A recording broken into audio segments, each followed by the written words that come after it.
Joe and the freeze-dried magnetar. Joe was an ordinary man. He lived in an ordinary house, had an ordinary job, and did ordinary things. His greatest achievement was once eating 12 samosas in a single sitting without needing a nap afterward. One Tuesday afternoon, however, Joe made a decision that would forever remove him from the category of ordinary. While cleaning his garage, he found an old can of white paint. "Paint is not food," said the label. "Interesting suggestion," said Joe. Before anyone could stop him, Joe took a bite.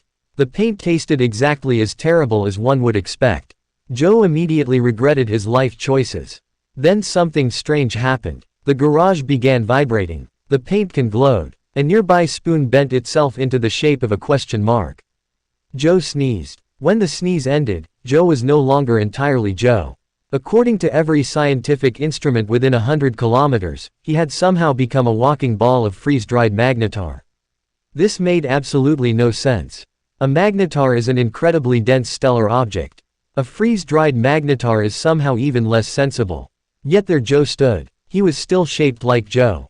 He still wore Joe's clothes. He still had Joe's haircut. But deep inside, where normal people have bones and organs, Joe apparently contained the concentrated weirdness of a cosmic disaster. Scientists arrived immediately. "How much does he weigh?"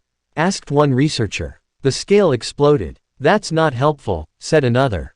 A physicist stared at Joe for several minutes. Then she quietly resigned. News spread around the world. People came from every country to see him. Some wanted answers. Others wanted selfies. One man simply wanted to know if Joe could help him move a couch.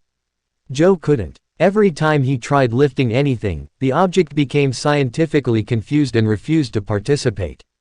Soon stranger effects began appearing. Compasses spun like carnival rides whenever Joe walked past. Microwaves started receiving whale noises from unknown galaxies. A potato in Idaho learned calculus. Nobody could explain any of it. One day a giant asteroid appeared on a collision course with Earth. Scientists panicked. Governments panicked. Even the pigeons seemed worried. There appeared to be no way to stop it. Then Joe had an idea. It was not a good idea. Unfortunately, it was the only idea available. Joe climbed aboard a rocket. "What's the plan?" asked Mission Control. "I'm going to politely bump the asteroid," said Joe. The rocket launched. Hours later Joe floated through space toward the giant rock. He poked it. The asteroid immediately reconsidered its life choices and changed direction.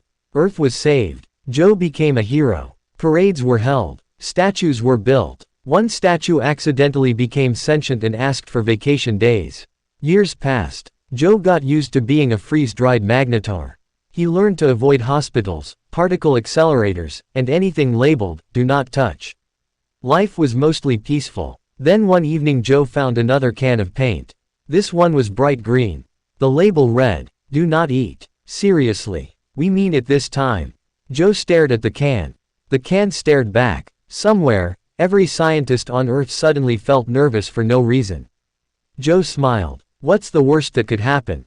And the universe immediately began preparing a resignation letter. The end, for now. Rocket